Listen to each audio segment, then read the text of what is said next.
All right, again, good evening, everyone. My name is Krista Evans. I am the Director of Admissions, as I mentioned. So glad to have you all here tonight. Tammy and Zakia, would you like to introduce yourselves as well?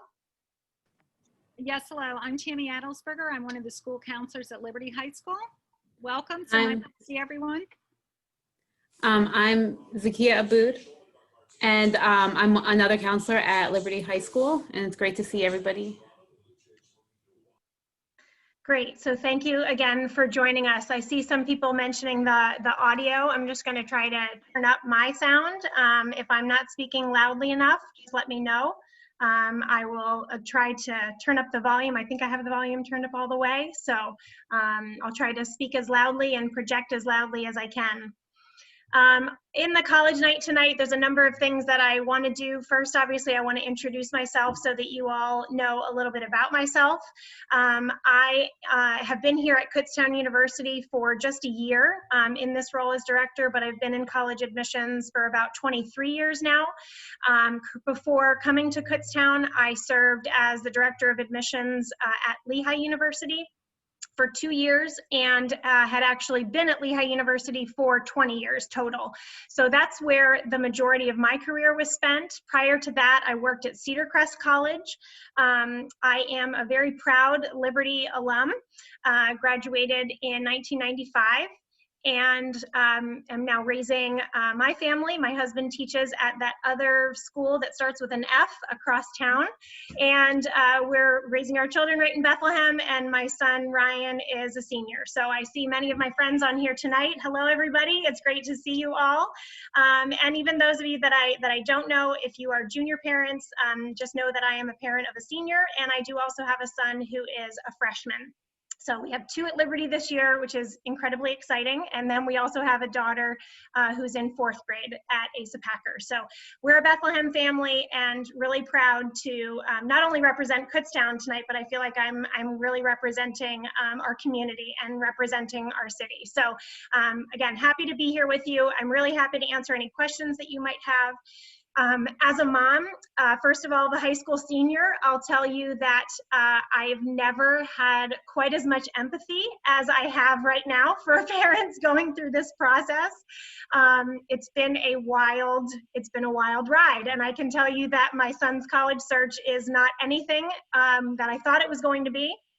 All the preparation and all the excitement leading up to it, and this is my work, right? This is what I love, and this is what I do, and here we are sitting on a Zoom call. I'm in my office at Kutztown instead of home because my home is chaotic, maybe like yours. So I had to be away from the chaos. I'm at work where it's nice and quiet. And I'm just excited to answer your questions and to, again, be helpful through the process, to let you know my perspective.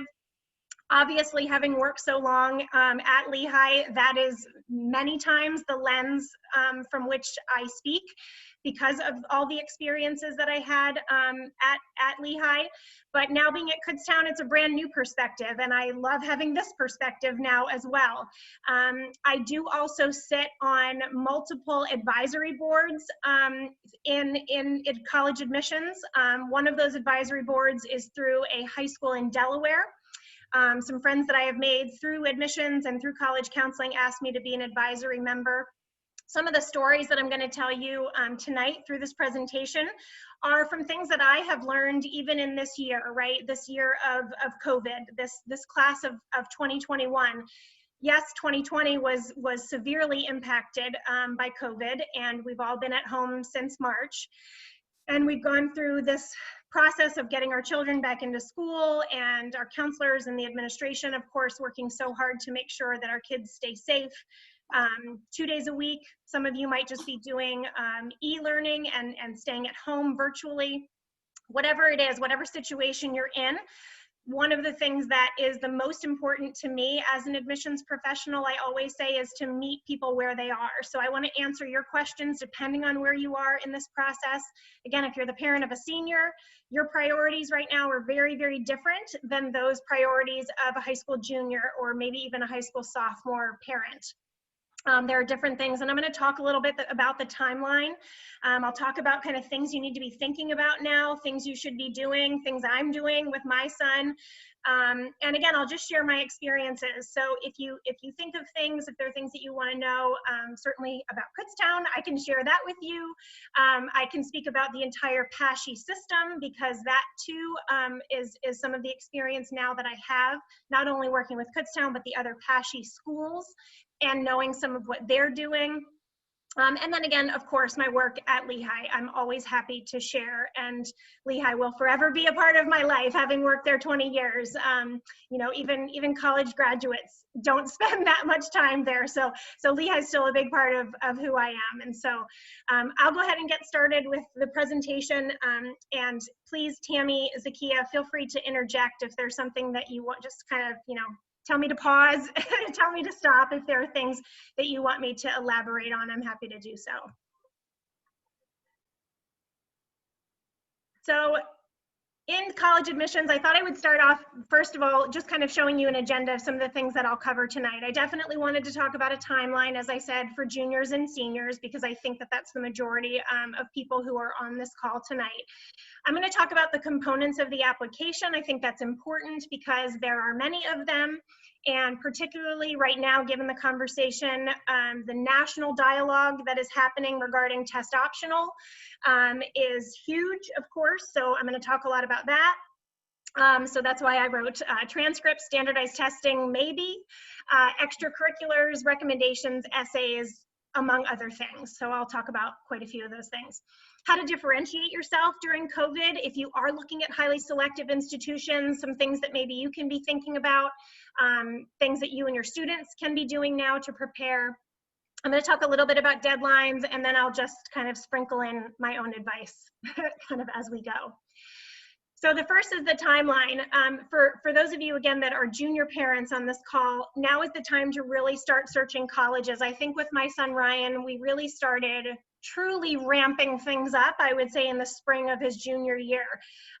Although I do love to tell this story that I took Ryan to an open house. He was a sophomore. He'll kill me for telling you this story, so don't tell him I told you. But I'll tell it anyway, because I think it's important. It's important because it was like it was a spot check for me. So it was the fall of his sophomore year, and we went to an open house at Penn State Lehigh Valley. And I said to him, I'm a Penn State grad. And I said, let's just go to this open house. I know it's early. You're only a sophomore. Let's just go check it out. Fine.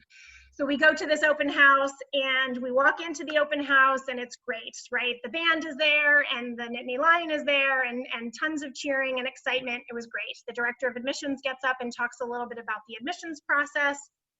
A number of faculty got up and talked about academic programs that Penn State offers. And then all of a sudden, they decided to split the students. They wanted the parents to go in one direction, and they wanted the students to go in another direction. And immediately, Ryan was like, I don't want to do that. And I could just literally kind of watch his body language like shut down. He was like, I don't want to do that. He kind of just wanted to stay with me. He wasn't ready yet to do that, and was very, very uncomfortable with the prospect of going into this room, into this huge room, mind you, with all these students that he didn't know.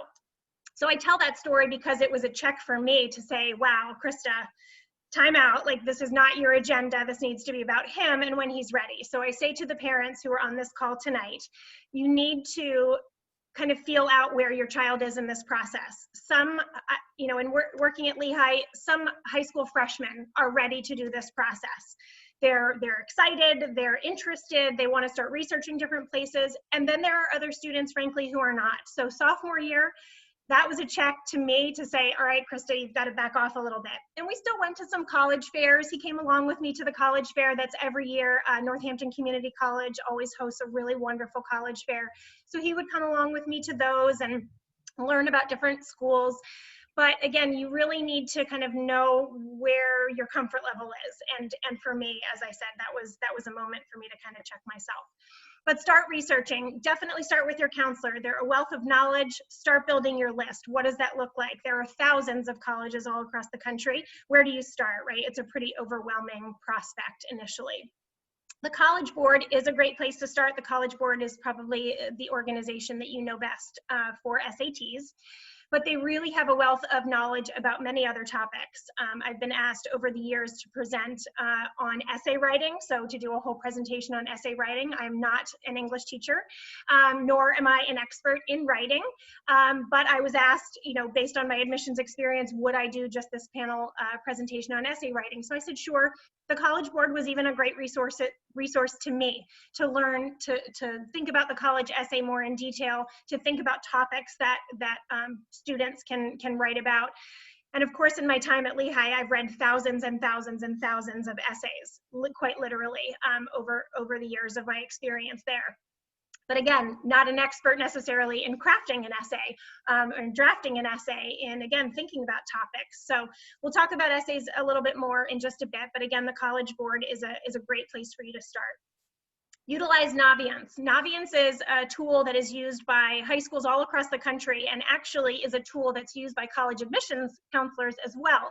So here at Kutztown, we actually have a contract with Naviance, and what that means is it's a way for us to connect with prospective students. It's a way for us to connect with students who are in high school, so that, for example, if a student mentions through Naviance that they might be interested in Penn State, or maybe they're interested in Bloomsburg, let's say, or Westchester, I can make sure that they're also thinking about Kutztown. So Naviance is a great tool for students because it's a way for them to search schools, but there's a wealth of knowledge in Naviance as well. So please make sure that if you have not yet done that, again, speak to your counselor about Naviance and all the functionality that it provides.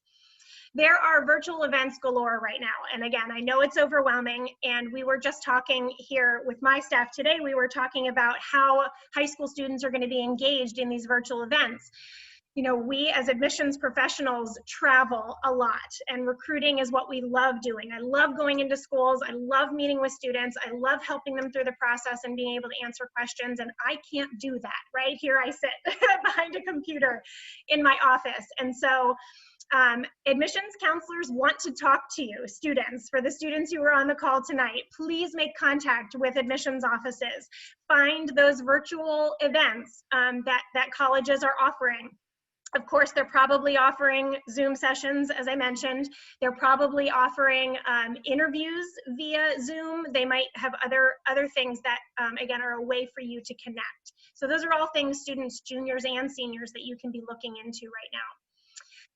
The next point I said was to drive Pennsylvania. And what I mean by that is we are so fortunate where we live in Bethlehem that if you were to just take a pencil, right, and within maybe like a 3-hour radius of Bethlehem, look at all the different colleges. They are speckled all across the state, and we are so fortunate to live in an area where there is so much access to higher education. And so if you take that radius, and you can see all the different kinds of colleges that you have access to. You can go and see a small liberal arts college and what that might feel like for your son or daughter, or for students, what that might feel like for you. You can go down to Philly, go and check out Drexel, go and check out Temple. What is it like to be in an urban environment? Come on out and check out Kutztown. We're only about 35 to 40 minutes from home. Come and see what it's like to be in a really rural community, in a very quiet space. What does that feel like for your college experience? We're really, really lucky, again, to be in Bethlehem, that we can have exposure to so many different kinds of colleges. Take a Saturday morning, drive to a college campus, see what it's like, see what the campus is all about. Obviously, during COVID, it's very, very different. I just took Ryan on Saturday to visit Bloomsburg. It is within the state system. And so I said to him, let's just go check it out. I, of course, was curious to know what they were doing for tours and whatnot. So we did the campus tour, and it was wonderful. It was very quiet, obviously. There's only a portion of students on campus due to COVID. So we realized that, but it's a great way to see the campus. It's a great way to see the town. What's the, you could ask a student tour guide, what's the interaction like between the town and the college campus? Do you go into town? Do a lot of students go home on the weekends? These are all kinds of questions that you can be asking. And again, the junior year is a great time to do it. And lastly, in the spring of the junior year, the Common Application, I'm going to mention the Common Application quite a bit because it's the application that I'm most familiar with. The Common Application is used right now by over 900 colleges and universities across the country. And Kutztown is on the Common Application. We actually just joined last year. And what the Common App does, you can see the website, commonapp.org. It allows students to go into one application, complete everything one time. So your demographic information, your list of extracurriculars, your personal statement, which is your essay, typically about 1 to 2 pages. You're going to submit, or you're going to fill out that information one time, and then you can send it off, of course, with an application fee, typically, to all the schools that are members of the Common Application, and that way you're not submitting different applications for every school. That being said, many of the Common Application schools do require additional essays. So there could be supplemental work that a student needs to do. But the reason I mention this now is that in the spring of your junior year, or just the spring of any year, is when the Common Application usually launches what their essay prompts are. So it's a good time to go in to understand what those prompts or what those questions are that students are being asked. Again, the essay is typically about 1 to 2 pages, and you'll be able to see there are 6 different prompts that students can choose from. So again, juniors, that's something that you can start thinking about at the tail end of your junior year. What am I going to write my essay on? What's important to me? What do I want to tell a college admissions office about who I am? So those are all things that juniors can be doing. Again, I'm assuming that your counselors have many more suggestions on other things that you can be doing. Then for seniors, here we are, class of 2021, we're here. I can't believe it. You know, when I think about, again, Ryan's college search and what I thought it would be, again, it's very, very different because of COVID. I thought we would get out to visit many more colleges. We haven't done as many as we would have liked to. We did some last summer, so we got a nice chunk done then. And now we're just trying to take advantage of, again, weekends, doing a lot of virtual events where we can do them. But seniors, if you haven't done so already, it's really, really important that you ask your school counselor and that you ask your teacher for a recommendation letter. You want to make sure that you have that prepared. The majority of selective colleges that I have come into contact with, again, over the course of my career, are going to ask for at least 1 counselor rec and 1 teacher rec. They might even ask for 2 teacher recommendations. Next is testing. And I said, So I am one of those parents who has a child who has no SAT scores at this point. I can honestly say I didn't think that I would be in that boat. Ryan was supposed to take his tests in March, and March was canceled. That was March 14th. March 13th is when it was declared, I think, a pandemic. I think that was our last day of school. So March 14th was canceled. The May test date was canceled. The June test date was canceled. And Ryan was just supposed to take his test in August. And the site that he had chosen also decided to close. And then it was too late for me to reschedule. So here we are. Here I am, director of admissions with a child who has no testing. Again, didn't think I'd find myself in that position, but here we are. And I say that to you because I want you to know that I'm kind of just taking a deep breath right along with all of you. It's frustrating. There's all sorts of conversations, as I said, at the national level about testing. And over 1,500 colleges right now across the country have announced some variation of a test optional policy. So we'll talk about that in a little bit. But seniors, if you would like to sit for an exam, the College Board and ACT have still stated that they are committed to offering testing. Ryan right now is scheduled for next weekend, the 26th, at Parkland. So that's where he'll be taking his SATs. Some of you, again, might be registered. And he is also registered for the October test date, but there is also a November test date and a December test date. So if you would still like to test, there are still opportunities to do that, but know that if you do not have a test, there are still lots and lots of colleges out there who are going to be reviewing applications with students with no test scores.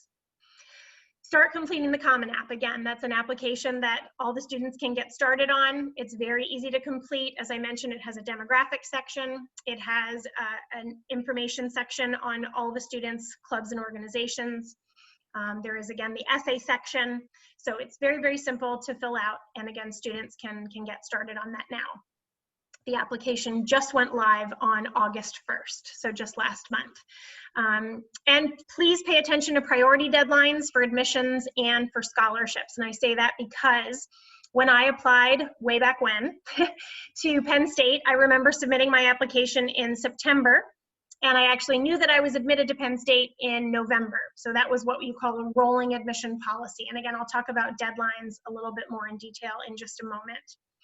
So, but pay attention to those deadlines. Make sure that you look at individual schools that you're considering and know when those deadlines are, because they might actually make sure that your application, they might want to make sure that your application is in and that they can review your information before those priority deadlines. And I do know that Penn State in the past has had priority deadlines.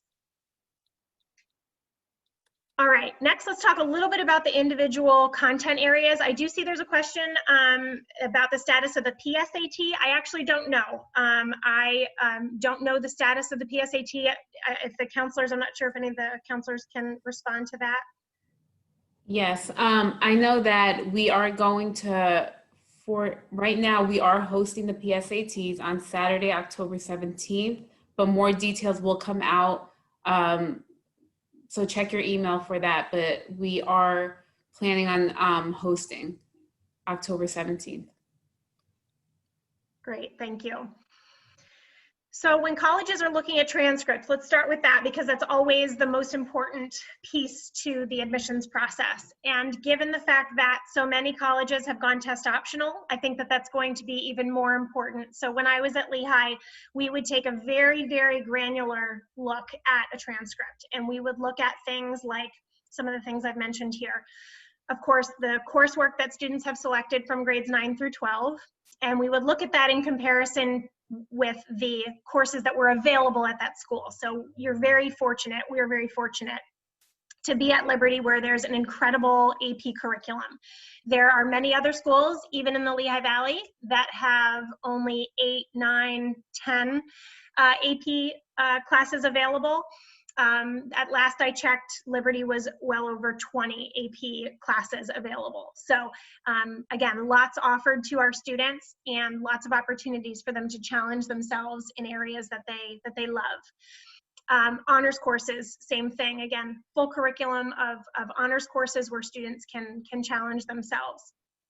Dual enrollment courses, your son or daughter or students, you might be interested in dual enrollment. We also have a great program at Liberty through many different schools. There are a lot of schools in the Lehigh Valley that offer dual enrollment programs. We offered one at Lehigh. I know that there's one offered at Lafayette, at Moravian, at Northampton Community College. All of those are fantastic options for students if they are interested and if it fits into their schedule. We would look at things like trends in grades. So how are students doing in 9th grade versus 12th grade? Some students start out in 9th grade and it's a huge transition, and maybe they have a little bit of a slow start and aren't doing as well in 9th grade. Again, especially in this year, I think that colleges will be looking at grades with a huge asterisk right by it, right? Colleges know what students are going through, whether they're in 9th grade or all the way up through 11th and 12th grade. But looking at the trends, how did students perform? Does their transcript look like a roller coaster? Do their grades go up and down and up and down? And were there inconsistencies? And if there were inconsistencies, then why were there inconsistencies? Again, during my time at Lehigh, I would not hesitate to pick up the phone and call a school counselor and say, hey, like, there's a huge anomaly here. What's going on? 9th grade was all A's, 10th grade was A's and B's. And then all of a sudden, junior year, the student tanked, and the grades are completely different than what they were in 9th and 10th. What was going on? Was there something personal that was happening with that student?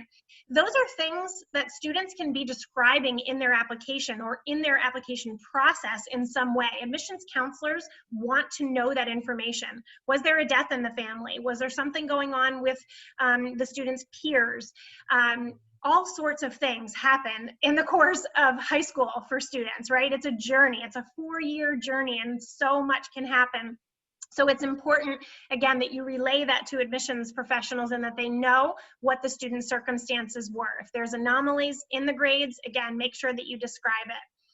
And then strengthen curriculum related to the major. So when I was at Lehigh, we would look very closely. If a student were majoring, wanted to major in the liberal arts, we would look at their English grades. We would look at courses that they may have taken in the social sciences. And on the flip side of that, if a student were interested in a STEM field, they were interested in engineering, for example, we wanted to see how they performed in their math and in their science. So those are things, again, that admissions counselors are going to look at. Okay, next we have testing. And the little pig with the higher math and verbal score lived happily ever after, and the other two were swallowed up by a wolf. Said no one ever, right? This is just a little cartoon, again, to talk about, I think, just how we need to keep this light, right? Standardized testing is just one piece of the puzzle. I know many families are very worried about it. I was very worried about it in high school. I think back to my own experience with standardized testing, and my own standardized testing was not a good representation of my work, and my grades were very, very strong. And my SAT scores were not so great. And I wish back then I had known about test optional schools. Maybe I would have applied to a few test optional schools, but they definitely were not a representation of who I was. So I mentioned here with the test optional discussion, again, that's happening all across the country, fairtest.org kind of is the website to go to in terms of looking at schools that are test optional and what their policies are. Some schools I've heard of now that have gone test optional are still using testing to determine merit scholarships, or maybe not necessarily all merit scholarships, but a student might be able to improve their chances of getting merit-based scholarships based on testing. Some schools don't look at testing at all, and don't care that students don't submit them. So that's definitely a question that parents and students, you want to ask every single school that you're looking at. You want to find out what is their policy. And to be very honest, policies still might be changing. And I can tell you that here at Kutztown, we made the decision this summer to be test optional for students for next year, but only for students with a 3.2 GPA or higher. That was the decision that was made by our administration. We're not totally test optional. And the reason that that was decided is that there is a lot of national data that shows that there is a correlation between testing and freshman grades, right? The grades that you'll get as a freshman in college. And so again, every school is going to be different, but I'll be very honest in saying that depending on what happens this fall with the College Board, what happens with COVID, if there are additional closures, if there are additional testing sites that are shutting down and students cannot test, I would not be surprised if here at Kutztown, our policy changes. I don't know that that's going to happen yet. I really would love to say that we're test optional for everybody, but right now we're not quite there because there is still the opportunity to test, and College Board and ACT again have stated their commitment to allowing students to test and giving opportunities for students to test. So we're going to take it as it comes. we're going to take it month by month. So I say this to parents because it's a very fluid situation and it's frustrating, and I get it. Trust me, I get it and I understand. But pay attention to emails that you might get from colleges. Check their websites. Almost every college website that I have been on now has some sort of COVID response, not only for what's going on their respective campus, but also what's going on as it relates to the admissions process. I just got a great email today from Villanova as a parent. Ryan just kind of put information in that he would be interested in learning more about Villanova, and just got a great email from them today kind of describing their whole test optional policy. So colleges are communicating. We're trying to do our best to get information out to you. But frankly, I understand it's information overload, right? There's a lot coming at you and there's a lot coming at your students. So try to stay on top of it. But again, everything is on websites. So just check out, again, as policies change, I know that colleges will update you if something changes. I see that there's some more questions in the Q&A, so I'm just going to stop one quick second and see if I can speak to those. Is it still really important to have 2 foreign languages? So when I was in the admissions office at Lehigh, we definitely wanted at least 2 years of a foreign language. The 3rd year and the 4th year were optional. That was something a student could choose to take if they wanted to or not. We didn't just want students taking a study hall, right? We always said at Lehigh, we wanted students taking another academic course in its place. So if you can't take that foreign language, take another academic class, but that could be psychology, that could be computer science, that could be something else that the student loves. So it does not have to be 4 years of a foreign language to be admitted necessarily to a selective college. Let's see, if you have scores, how do you determine whether you should submit them or not? That is a great question, and one that I actually asked my very good friend who works at Penn State, because that is somewhere that Ryan is applying. And because Ryan doesn't have test scores yet, I thought it was important for Ryan to get his application in. So we're not there yet. He hasn't submitted it yet. But I think that we're probably going to submit his application before we have his test scores back, because he's not taking them until September 26th. I think the College Board has announced that the test scores will be available to colleges and to students on October 5th, if I'm not mistaken. And so that's the earliest that Penn State would have his SATs. But I want him to get his application in sooner so that they have it on file. But every school is going to be different. Unfortunately, that's the answer that I have to tell you. Based on every college or university, I would ask them if they would prefer that the application come in earlier. And I would imagine that with rolling admission schools, that would probably be the case, that they want the application sooner. Again, that's what I am planning to do with Ryan, is to just get his, he already applied to Kutztown. He's applying to Penn State, and again, working on his Common App to be able to get some other rolling admission schools out. But when I was at Lehigh and our deadline was January 1st, it really didn't matter if a student applied September 1st or December 30th. It really didn't matter. We didn't look at the date at all. We just, starting on January 1st, we started reading regular decision applications. So again, every college is going to be different. I know that's a tough answer, but that's the best thing I can tell you, is to just contact the schools that you're interested in. Let's see, I'll talk about essays in just a little bit. In my opinion, do I think the test optional policies will go back to what they were one day? That's a great question. I don't think that they will go back to what they were one day, and I'll tell you why. I think for years and years and years, there has been this movement, this test optional movement. It's been going on since, I want to say, the 1980s. Bates College was one of the first schools in the country to go test optional. And this whole conversation regarding access, regarding bias that exists in the standardized testing itself, both College Board and ACT, that there are biases that exist in the testing. Underrepresented students tend to score lower. Minority students tend to score lower. Students in poverty tend to score lower. First-generation college students tend to score lower. That was me. I was the first in my family to go to college.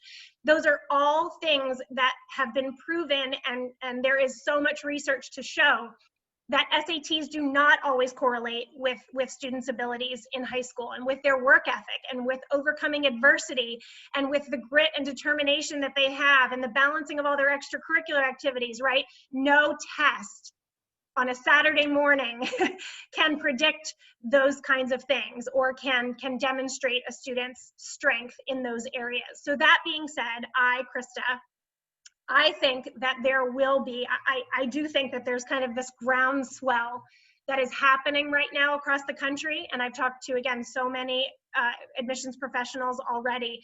I think that this will change the landscape of college admissions. I don't know what it's going to mean for the class of 22 or the class of 23 or beyond, but I just think things are going to change. I think that the College Board and ACT are going to be forced to change. And I just think colleges are going to become more accustomed to reviewing holistically. And I'll talk about what that means too in a minute. So in the past, on this slide too, I have, again, SAT policies will vary by college. Some schools would super score differently. So what that means is that some schools would take the critical reading score and the math score from different exams. So if a student gets a higher score in March on their math than October, they would use the March math score. But if in the October score, the critical reading was stronger, then a college would be able to use that score and they would add those two together. So two different test sittings, and they would super score. They would take the highest of both score. Now, Penn State used to not do that. I travel quite extensively with the director of admissions from Penn State Lehigh Valley. We were always on the travel circuit together doing college fairs, and we would always check in with each other. And he always said Penn State took the highest sitting. They took the highest test date. So if a student took a test in October and took a test in March, whatever the highest combined score was, that's what they were using. They were not super scoring. But now Penn State's test optional. So again, things have changed.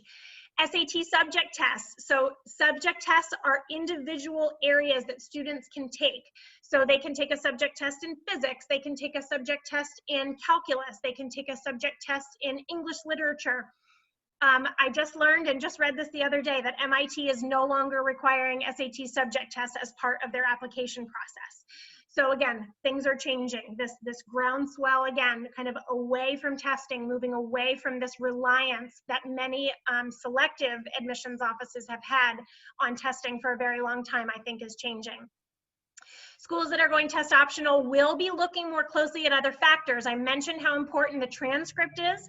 I was just on this advisory call last week, as I was saying, this school in Delaware, and Columbia, a representative from Columbia is also on that call with me.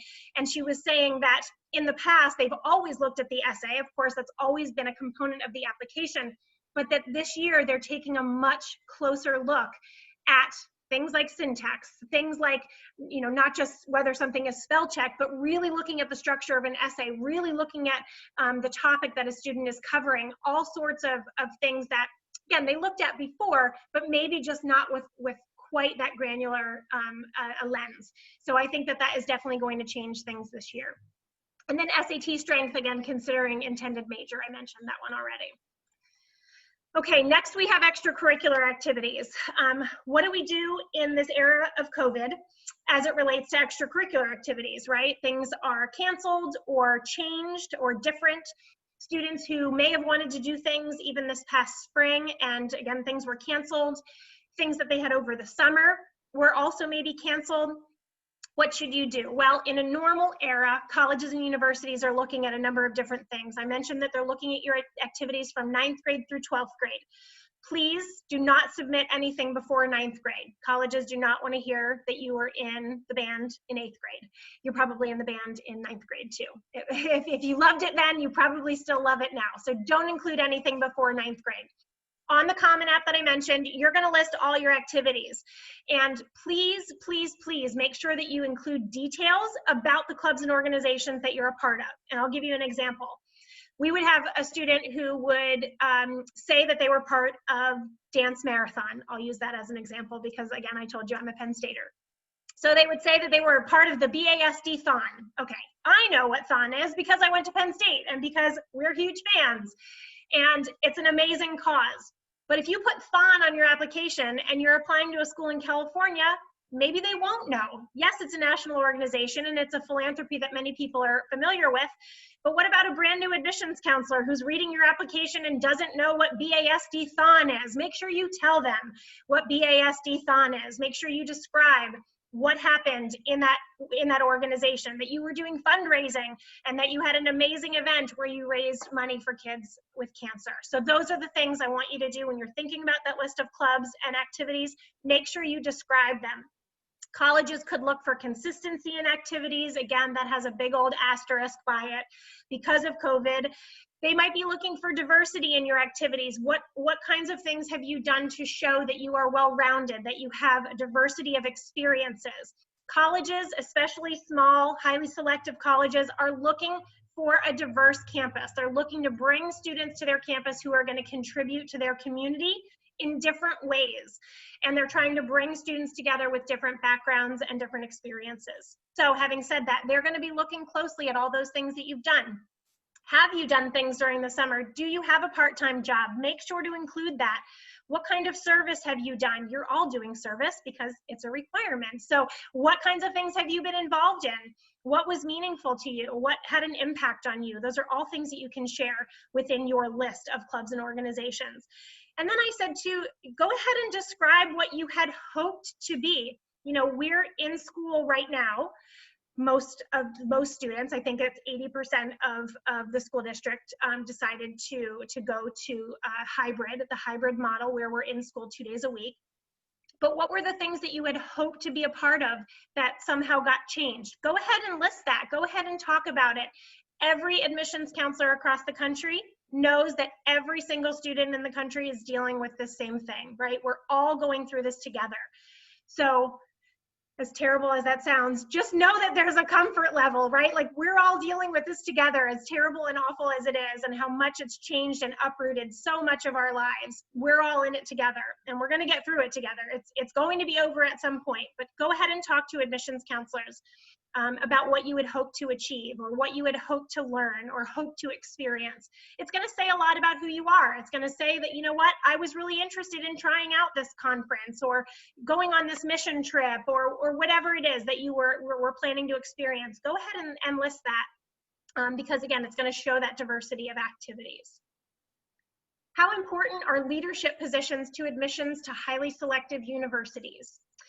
You know, I always said during my time at Lehigh, there are students who are leaders, and there are students who tend to not take on leadership positions, and that's okay. Not every student can have a leadership position. There obviously are only so many of them, right, within the school. And I personally think leadership positions can be shown in different ways. I think students can show leadership in different ways. And maybe that's through a part-time job. Maybe that's through one of their organizations where they took initiative to change something or to try something new. I think that that shows leadership. So I don't want you to think of leadership just in a box as president or captain or first chair or any other leadership positions that you can think of.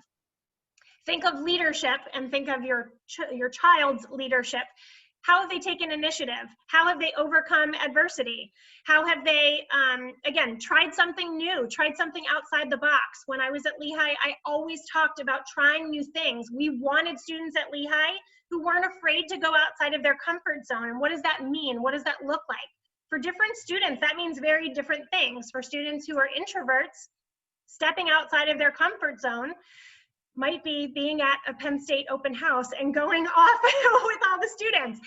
My student was not ready to do that at that particular moment, and that was okay. That was a little too early. But have you tried new things? Are you willing to branch out? Those are the kinds of things I think that leadership is also defined as. So think outside the box a little bit when you think about leadership. Let's see what else. Okay, I think I've covered other things that are in there. Next, we have recommendation letters. I've already mentioned you're going to have a counselor rec, a teacher rec. You can submit additional recommendations. So students, if you're on the call right now, there definitely are other recommendation letters that you can get. A coach, an employer, again, a band director. I keep using that as an example. But again, maybe you attended a leadership conference. When I was in high school, I attended governor's school. So I actually had someone from the governor's school write me a recommendation letter. Those are all things that you can consider, things that are outside of school, outside kind of your everyday sphere. If there was an example of something else that you were involved in outside of the classroom, those are also great recommendations to get. Next, we've got essays. Again, I mentioned the common application essay. You want to grab the reader's attention, right? You want to make sure that they are going to get through the entire 1 to 2 page essay. What you should not do in an essay is list all of your clubs and organizations. I have read many, many essays where a student literally in the first paragraph will tell me about one club that they're a part of, and then the second essay will be the second club that they're a part of, and so on and so on. That's not an essay. That's your list of clubs and organizations. Make sure that that essay tells a story. And consider your audience. Consider your topic and what you're talking about in your essay. And the reason I use this as an example is you might be sending your application to someone who is a brand new admissions counselor and they're maybe in their 20s, so maybe not too far out of college, Or you might actually have the dean of admissions or the director of admissions or the VP of enrollment read your application. They're probably not in their 30s. They might actually be in their 40s or 50s or even 60s. So think about your topic and what you're writing about. Is it something related to pop culture? I'll probably get it because most days my 14-year-old is showing me videos on TikTok like, hey mom, check this out, this is really funny. I probably know what the essay is about, but if it is something that I don't know about, then I'm gonna have to go and ask someone else. You wanna make sure that it's relatable. You wanna make sure that the essay is, again, about you, about who you are and what's important to you. Make sure that there's variety in your writing. I mentioned the common application essay and how colleges will also include supplemental essays. In those supplemental essays, you want to make sure that you're talking about different facets of your personality or of who you are. For instance, if you are a lacrosse player and in your common application essay, you talk all about lacrosse. Don't use your supplemental essays to also talk about lacrosse. We want to make sure that there's, again, something else about you. We want to know more about you. We don't want to see that that's just one part of who you are. You can talk about your family. You can talk about your peers. Some of the best essays I have ever read are about the simplest topics. One of the best that I've ever read was about peanut butter and jelly. Pretty simple topic, right? Peanut butter and jelly is something that we've all probably been exposed to. Maybe we've not eaten, but it's something that's very simple. It was one of the best essays I've ever read. Another one of my favorite essays of all time was about cross country, and it was about a student. She was actually writing the essay through the eyes of her running shoes. Like I'm almost at the finish line. It was so creative, and it was very different. And some students are creative, and some students are not, and that's okay. Again, you want to write about something that's important to you. Krista, can I add something about, because we're having a lot of questions about letters of recommendation. Sure. If it is a coach outside or a person outside the school district, so when you request a letter of recommendations through Naviance, if you don't know how to do that, please reach out to your counselor. But if it's outside the school district, when you ask them, you could give them an envelope with the address and ask them to put the letter in the envelope and a sealed envelope and send the letter. And is there any other way that you recommend, Krista, of how they would do that? So the question here too in the chat is, can you get a recommendation letter from a coach from outside of the school? And of course the answer is yes. There's all kinds of club sports now that students are a part of, and it's someone who's writing a reference letter for you, right? They're talking about the student's character. They're probably talking about, you know, were they on time for practice, and were they good to their peers, and were they a kind friend, were they helpful? Like those are the kinds of things that a recommendation letter could provide. So yes, of course, you can request things, again, outside of the school, and just ask them to send the recommendation letter to the admissions office. They can either send it to the admissions email, that's probably the easiest way, or of course they can just print it out and snail mail it and send it to us that way as well. But usually the majority of documents that we get come in either through the email, or some colleges will even offer like a digital portal of some sort where someone can upload a letter, and that way it's secure. And another question was, how many letters of recommendation? So what I tell my students is, please look, you could go through Naviance or go directly to that college site and look at what they are looking for, like what to fulfill the application. So some of them do ask for a counselor recommendation, but some of them just ask for a teacher. Make sure that or they'll say 2 letters of recommendation, but they don't specify a counselor, teacher, coach. So then you use your judgment, but make sure you really do your research when you are looking into schools, because not all requirements are the same across the board. Is that correct? Absolutely. And I would definitely say, so my answer to that question is, if you have your teacher rec and you have a counselor rec, usually 1 more or maybe 2 more recommendations is sufficient. We had a student one year at Lehigh submit 21 recommendation letters, and that was annoying. Don't do that. We kind of joked in the office, like, what did this student do? Like, is he trying to make up for something? Is there something wrong that we're not noticing? Why are there 21 recommendation letters? So don't do that. 4. I think 4 is more than enough, and in some cases 1 is enough. You do not have to go overboard, so please don't mishear, you know, what I'm saying. Recommendation letters are helpful, but don't also get 3 or 4 teacher recommendations, because to be very honest, teacher recommendations often sound very similar, right? They say that you're getting an A and that you're wonderful in class and that you, again, are helpful to your peers. That's great. We only need to hear that one time. So counselor rec, teacher rec, for the very large majority of schools, that should be all that you need. And you can, yes, you can definitely email the letter as a PDF. That's a good question. All right, I think that's good. So short answer questions, again, answer the question, give it the time and attention it deserves, and be specific. I said the reason I say that is because we did see when I was at Lehigh, many students who would copy and paste essays. They would tell us in their short answer essay how much they wanted to go to Lafayette. And of course, we didn't want to hear that, right? How do I differentiate myself? So in this time of COVID, what do you do, right? How do you differentiate yourself, particularly if you're looking at selective colleges across the country? An interview for seniors. Interviews are usually not available for juniors. But for seniors, interviews are a great way for you to share more about yourself.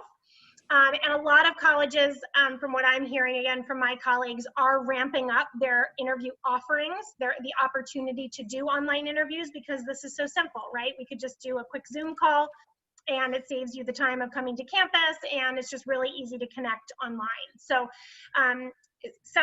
in most cases, again, it will not be required to do an interview, but if it is recommended, then I would do it. I think it's a great way, again, for you to show your strengths, for you to articulate why you like that college or university, why you're interested in that school. So look into those virtual interviews online, and especially consider this if you are planning to apply test optional, because again, without that testing piece, colleges are going to be looking more at the other components of the application. So give them more to look at, give them more to review on your behalf. Demonstrated interest. This is a question that you can ask of a college that you're looking at. When I was at Lehigh, we did look at demonstrated interest. We looked at the ways in which students connected with our office.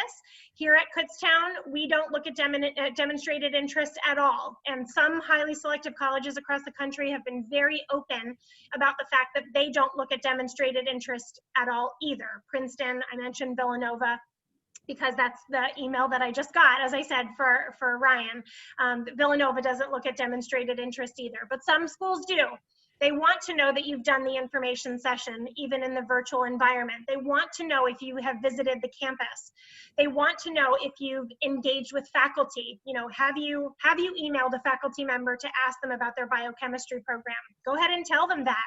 Go ahead and let the admissions office know that that's the research that you're doing and that that's the area that you're interested in. Meet your admissions counselor. This is a way you can differentiate yourself, because we love connecting, right? It's about relationships. It's about making connections. So admissions counselors, as I said, without being able to travel to all these high schools, we spend literally hundreds of thousands of dollars on travel to send our counselors out across the state and frankly across the country and the world. When I was at Lehigh, we had international counselors who would go out and travel. So spending so much money to have this face-to-face contact, make sure you're reaching out. Go onto the college website. You can usually very easily find the profiles of all the admissions counselors, the territories that they cover. And if you make that connection, that's probably the admissions counselor who's reviewing your application, or who might be reviewing your application, or at the very least has some sort of say in whether you get admitted. Maybe they're sitting on the admissions committee and they can say, oh my gosh, yes, that's my student from Liberty. I know that student, I met with that student, you know, he or she interviewed with me and sent me a quick email. So those are all things, again, that you can do to differentiate yourself. Optional essays. Oh, sure, go ahead, Tammy. If I can just add, students and parents on Naviance, we have approximately 75 virtual college admissions counselors visits already scheduled for Liberty High School. And we had emailed you this information, but it's important to go into your Naviance account, sign up for a virtual college visit. I mean, we have Bucknell, we have Lehigh, we have Kutztown. I mean, there's 75 different colleges listed now, and we get them daily. It's important to go in there and sign up, because it's an actual interaction with the admissions counselor who probably will be making the decision on your application. So yes, you can reach out to the college, you can possibly even go and see the college, but we've made it so easy for you this year. Just go into your Naviance account. Under the home page, under colleges, it says more information, and right there is the list. All you have to do is click and reserve your spot. And at the time of the visit, an email will be sent to you, and you'll just click it on and join it, and you'll be with the admissions counselor. And again, this is such a great way. Think about all the travel that families do too, right? Like I said, we got to travel last summer. Luckily, we were going on vacation to North Carolina. So I said to Ryan and our family, all right, let's do it. Like, let's do a full swing. We'll see the campus, see where it's located, see what the town is like, see what the campus is like, where it's situated. Think of all the money that you're saving now with not having to drive, right? And not having to travel too far, but how easily accessible these virtual events are. That being said, we're all on virtual overload, right? Like the Zoom sessions, the timing, the scheduling of it all, it's challenging, no doubt. So help your students, parents who are on the call, help your students through this process. Make a spreadsheet if you need to, list out the schools that you want to see, because you're gonna start with a big funnel. I always say the college admissions process is kind of like an hourglass. You're gonna start with a big list at the top, a broad list of colleges that you're gonna start to consider. But then you're going to whittle them down slowly. Schools that have your major, schools where you like where they're located. Maybe your son or daughter decides that they only want to be an hour from home, or that they absolutely want to go to Florida for college, wherever it is that they want to land. Then you're going to start taking that whittled down list, and you're going to start building on it. Then you're going to start to learn more of the details. You hopefully will then be able to attend accepted student receptions, and you'll start to learn as your son or daughter or students, as you get accepted to colleges. Now you can start digging even more. You can start finding out which school is the right fit for you.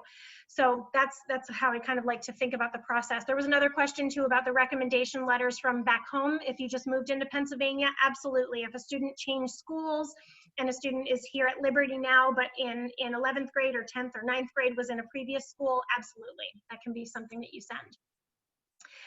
Okay, for parents, these are just two funny cartoons. Okay, maybe it would be better if I interview Anne alone. So parents kind of wanting to be the process or be in the process, and maybe I was guilty of that a few years ago. And now remember, be the yourself that we talked about. This is a time for growth and a time for soul searching for students and kind of figuring things out of what they want and what's important to them. And it is a big decision, and you're going to help guide them along the way, but don't do it for them. I've really tried to let Ryan drive. Let your son or daughter drive. Let them drive the process. You be there to help them navigate, help to support them along the way. And like I said, this is a really fluid situation. There are things that are changing weekly, monthly, and all of a sudden a school might pop up onto their list or might fall off their list, and that's okay. Those are all fine things. That this is a journey that students will go throughout this year. And frankly, that there's an end to the process, that it will end. So deadlines, the definition of a deadline: to finish work on time by the agreed date, a date or time by which something must be done. So please, please, please follow deadlines. There might be deadlines, as I mentioned, for admissions or for financial aid. They're very, very important that you follow them. You could miss out on scholarship opportunities because you miss a deadline, or you could, again, increase your chances of admission if you apply early in certain schools. Certain schools, again, that have rolling admissions policies are going to be admitting more students early on in the process. Again, I use Penn State as an example. If you don't apply to Penn State until March of your senior year, they're filling their class all throughout the year, right? So September, October, the class is getting full, more and more full as each month progresses. If a student waits until March or April to apply, it's likely going to be more competitive to get into that school. It's not the case for every institution, but I just say that in general with rolling admissions, it's important to get your information in soon.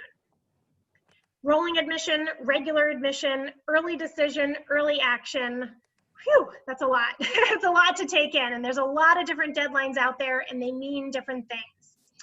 So early decision is a deadline where students are committing to that institution, and if they get in, if they get accepted, they are committing to withdrawing all other applications from other colleges. They are saying, this is my first choice. So when we had students apply to Lehigh early decision, a student would apply. Our deadline was November 15th.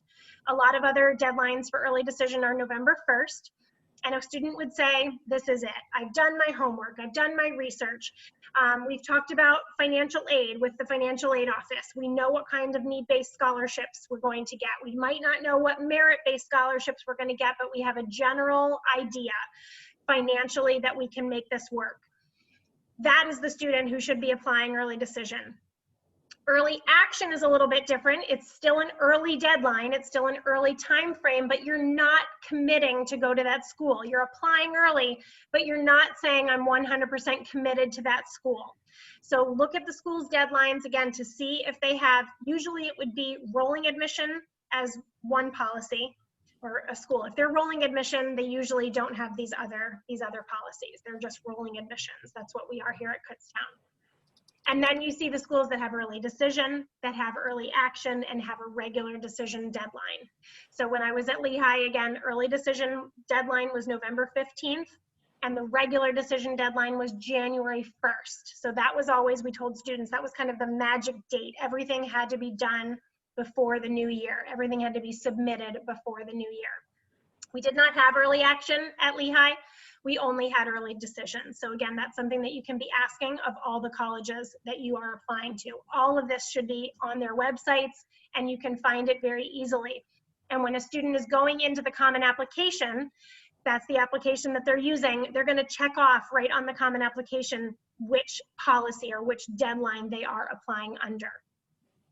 And then the FAFSA, the free application for federal student aid, goes live on October 1st. So for all the senior parents who are in the room right now, October 1st is when you need to start completing the FAFSA. And remember, it's free. You should not have to pay anybody to help advise you on the FAFSA. You can call any admissions or financial aid office in the country, and they will help you and assist you. You should not be paying any outside financial advisor or anything in terms of completing the FAFSA. There are some other financial aid forms that some colleges do require. One that you might hear is called the CSS profile. The profile is run through the College Board. Again, the College Board that runs the SAT also runs the CSS profile. It stands for College Scholarship Service Profile. And it just asks for some more, just asks for additional information regarding your financial situation. So some colleges, you'll just be doing the FAFSA. Other colleges, you'll do the FAFSA and the CSS profile. And I'll type that into. And I'd like to add, Liberty High School is doing a financial aid night. So we'll have a guest speaker from one of the universities join us to talk about financial aid and kind of break it down for families. So that's October 6th. It's on the calendar. You will get an email. It's going to probably be via Zoom, and you'll get more details later. But October 6th, make sure you put that on your calendars, because it's a great opportunity to kind of learn about financial aid and, you know, the process. And there's a question in the chat too. You're only filling out the FAFSA with regards to your senior. It has nothing to do, you will list that you have other children, but you are not doing the FAFSA for them. You're just doing the FAFSA for your senior. And you will identify which colleges you want to share that with. So whichever schools you want your son or daughter is applying to, you will be able to list them in the FAFSA. All right, what's next? Okay, last but not least, and then we'll have some time for questions. There are resources all around you, just ask. As I said, admissions counselors, we want to help you through this process. Financial aid counselors, they want to help you through this process. I have a financial aid office here at Kutztown.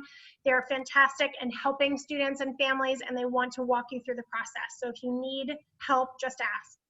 There are websites and podcasts and social media sites galore. I am on multiple admissions groups on Facebook, just simply by way of my profession, just because I have worked in college admissions for so long. There is a wealth of knowledge and information out there. There are parent groups for different college campuses as well. So I'm currently a member of the Lehigh Parents Group in Facebook, and I'm a member of the Kutztown Parents Group on Facebook. I am on Twitter. I am on there's so much out there. Again, of course, students are on Snapchat, students are on TikTok, students are on YouTube and Instagram, and the list goes on and on and on. So colleges are there too. Colleges want to be, again, providing that information for you.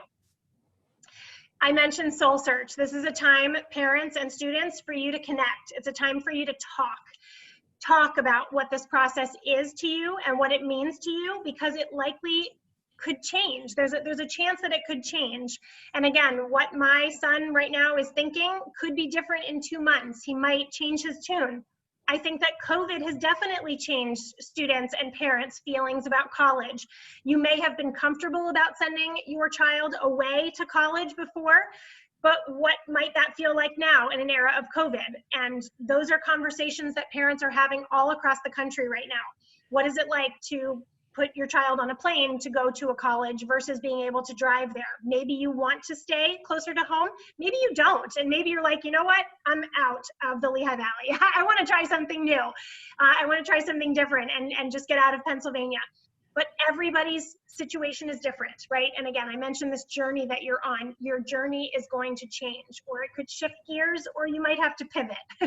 And we've all pivoted a lot during COVID. And take a deep breath. Just breathe, because this is a process. It's a process that will end, and that there's different checkpoints along the way, right? And celebrate those checkpoints.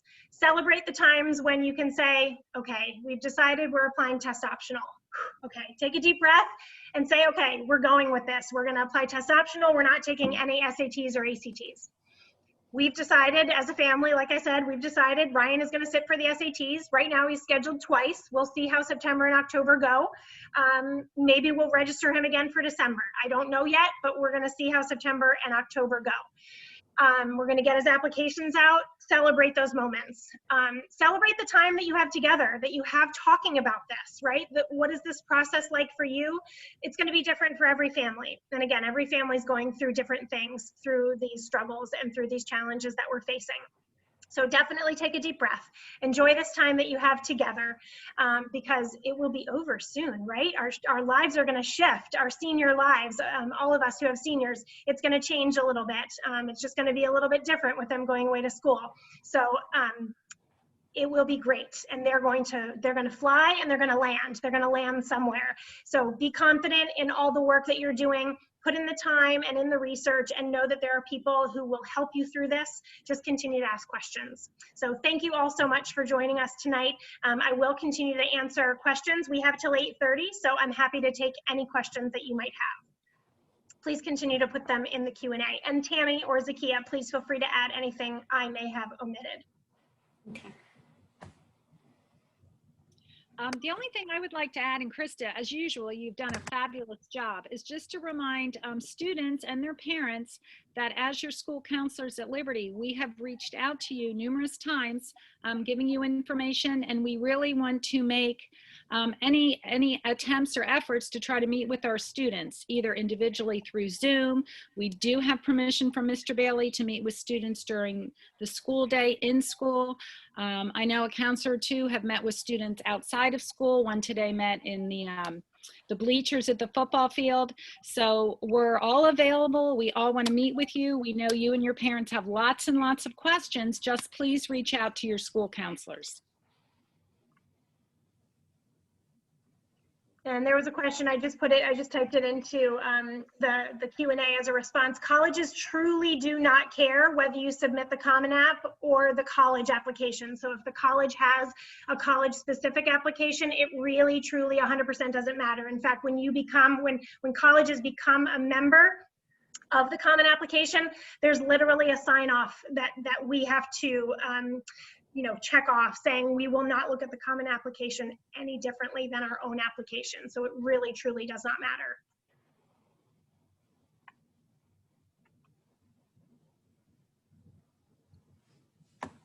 Let's see, there was a question from a parent about grades on transcripts, and is there a way to get your grades instead of pass fail? I think the answer is no, and colleges again know that that is an issue and that it was pass fail for lots and lots of high schools all across the country. Don't worry about it. Truly don't worry about what letter grade your child may have had. We're going to see lots of P's and lots of F's this year. And we know that they stand for pass and fail. And hopefully we won't see very many F's, to be very honest. They're probably all P's. When is it too late to take the SATs? That's a great question too. I'll answer that as well. So during my time at Lehigh, again, with our application deadline of January 1st, December was usually the last test date that we would feel confident saying to families that we would be able to review.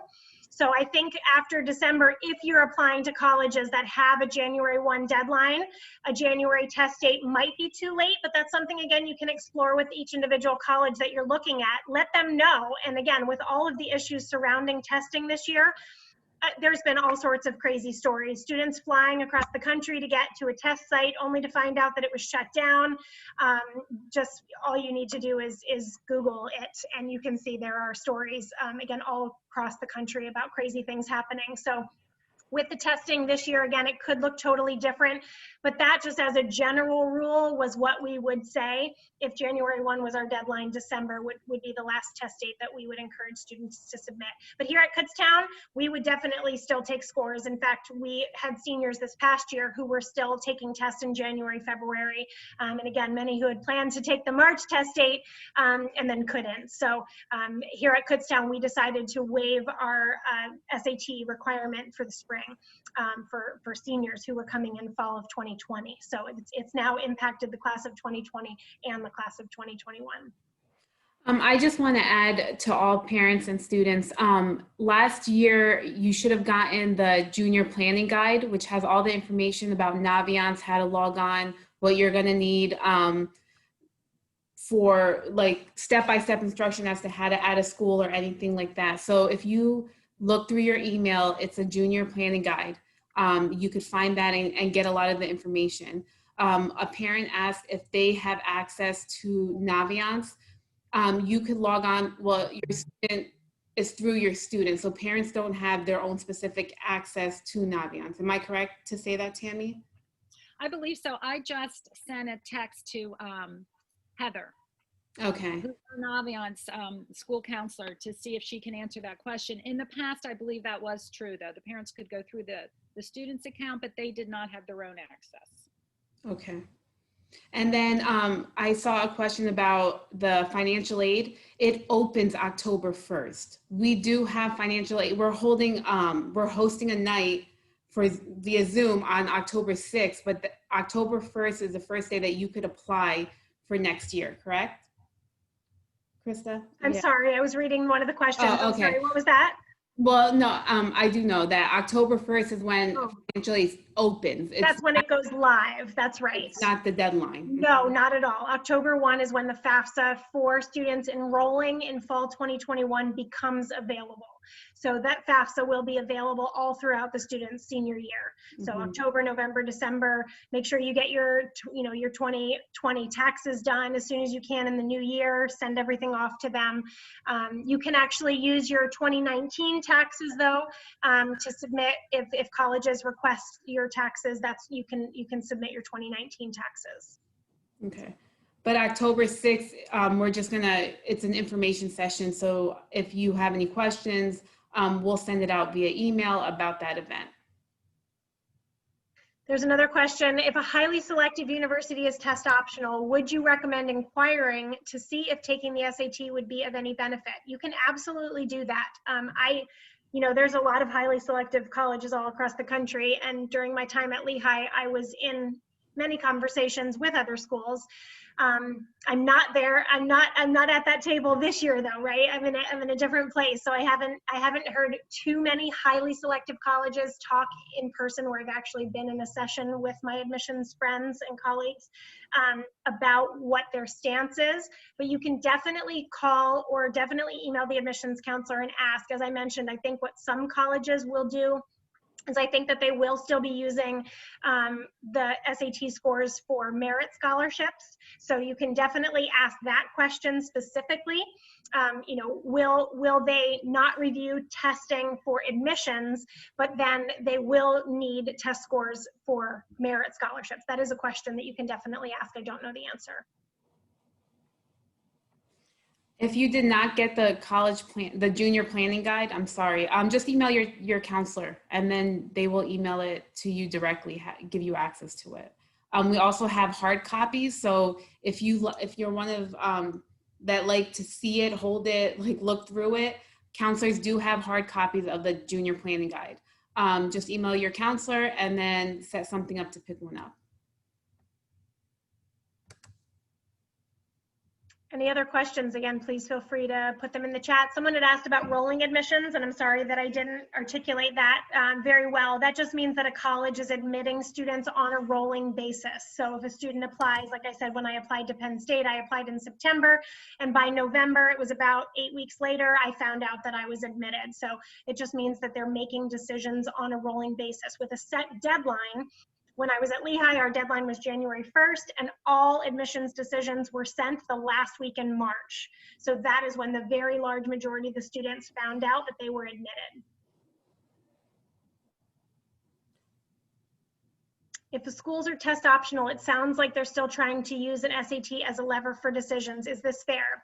I actually wouldn't say that. I'll be honest in saying that some schools are again, very, very committed to this test optional idea, and that, again, they're going to be looking at other facets of the student's application. They're going to be looking more at the grades and the extracurriculars and the essays, other parts of who they are, their recommendation letters.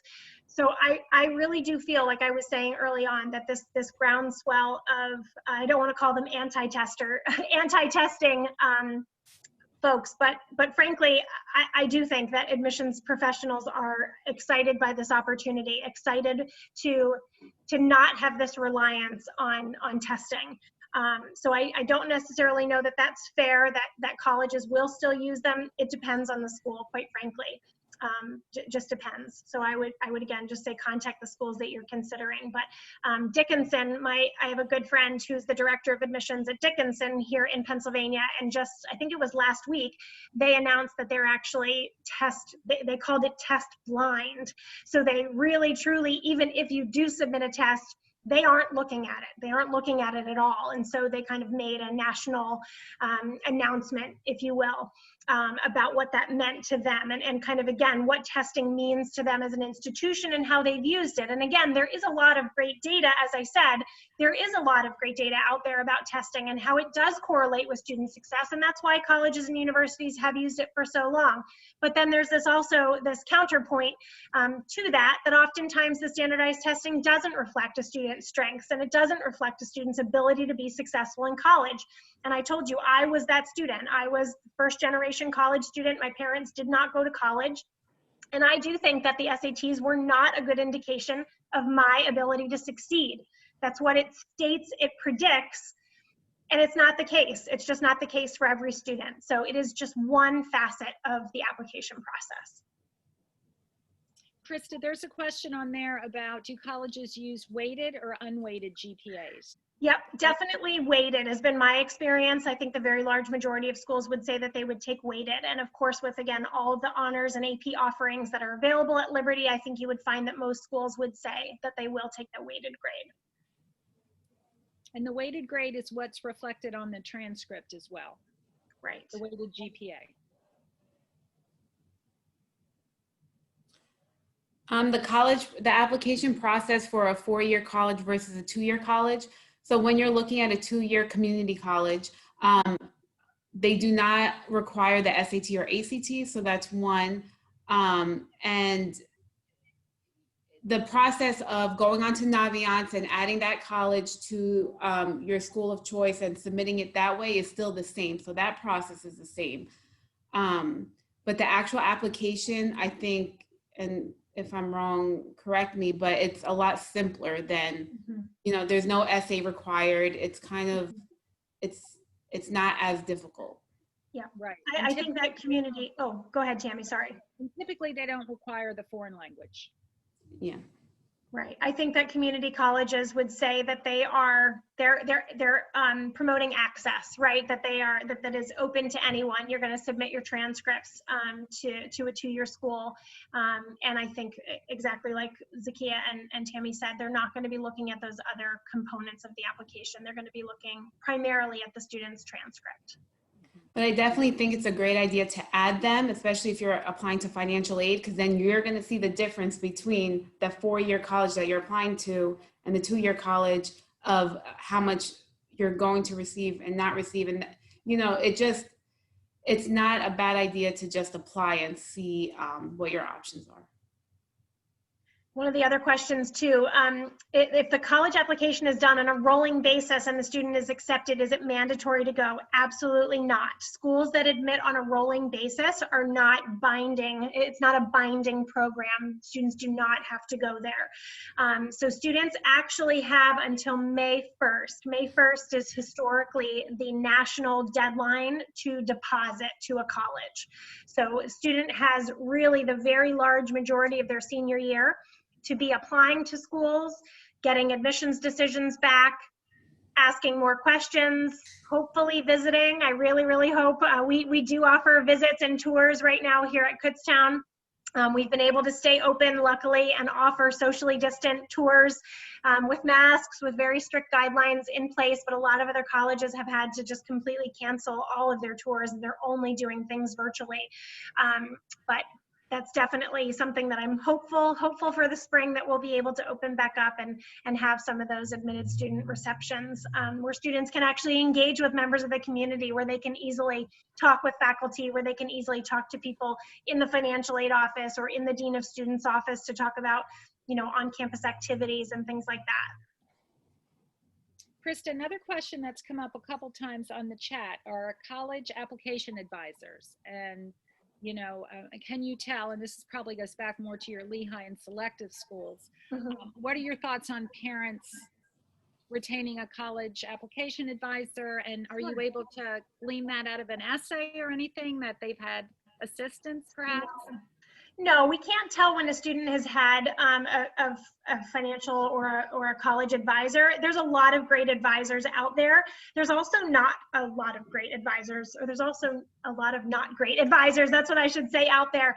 I was at a college fair one time in New Jersey, and I remember this father very vividly coming up to my table when I was working at Lehigh, and he handed me his business card and he said something like, my son went to Brown and my daughter went to Yale, and I worked 20 some years on Wall Street, and now I'm going to be a college advisor because I went through the process, and you know, I'm looking forward to counseling students. And being so committed to admissions and to the work that I do, I think I wanted to lunge across the table. I of course refrained from doing so. But I thought, boy, what makes you qualified to do this? Just because you went through the college search does not make you qualified to be a college advisor. So I would just say to do your homework, obviously, to do your research on college counselors that are out there. There are many good college counselors, and right even here in the Lehigh Valley that I know personally. And they can help with many of the things that I've talked about tonight, but you can also get that advice from any admissions office, and you don't necessarily have to invest a ton of money in doing that. There's SAT prep work too that students can do, of course, for a hefty fee. There's all sorts of people who would be glad to charge you, right, for their services. There's also a lot of great resources, again, that are free and that are just online and available to everybody, and that access should be available to everybody. But to your actual question, can I tell when reading an essay? No, I can't tell. I can usually tell when a parent has read the essay or the parent has written the essay, because sometimes what students will do is they'll write the short answer questions, but they spent so much time on their long essay, and that's the one that is refined, and that is the one that is tweaked, and that's the one that was read by their teacher and their mom and maybe a college advisor. And then they go and write the short answer questions. and the tone is completely different and there's careless mistakes in their writing, that's when I notice that there's a difference. So as long as the student is, again, consistent and putting the time in, a college admissions counselor is not going to be able to tell necessarily that they've been using an advisor. But there is a lot of great advice, again, that college counselors can give, but there are some bad apples, just like there are in anything. So just make sure you do your research.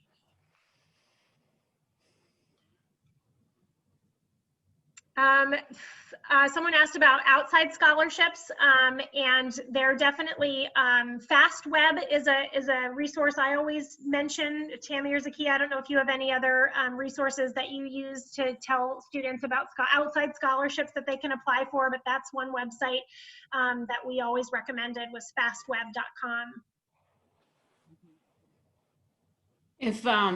If we hear about any scholarships, we do post it on Naviance, like Tammy said earlier. So those are the scholarships that we definitely recommend you looking at. If there is a scholarship that asks you to pay money to, be a part of that scholarship, that's not a real scholarship. So you shouldn't have to pay for anything. Yeah. If you're doing the FAFSA or if you're applying to a scholarship. And then there was a question, is there a possibility of an online SAT like the AP test this spring? And I believe the answer is a definitive no. I was on a College Board webinar just a few weeks ago, and they said definitively no. They have gone away from that model, and they're not considering doing any sort of online SAT. Right, and AP is hoping to go back to the paper and pencil test at school. So they haven't come out and said they're going to repeat the online option this year as they did last year. So we have to wait and see. So it is 8:30. I don't know if you guys still want. Sure, I think if there are any last questions, I see a lot of people are starting to sign off now. If there are any remaining questions, I will actually go ahead and put my email in the chat. If you have any questions, you're welcome even after today to contact me. Of course, I'm on Facebook. Of course, you know now I have a son who's a senior, so if you need to find me, you can track me down. We live in Hanover Township, so if you need to find us, I am happy to help. Like I said, I see a lot of my friends and a lot of familiar faces here on the call tonight. So thanks everybody for joining us. I hope it was helpful. I hope you learned something from this, but there's a lot of great advice out there and there's a lot of great information. Don't be overwhelmed. Just take it step by step. And as I said, kind of celebrate those checkpoints. My email is in the chat, so if you have other questions, feel free to contact me. But thanks so much for joining us. Thank you. Thanks, Tammy. Thanks, Zakiya. Take care. You too. Absolutely.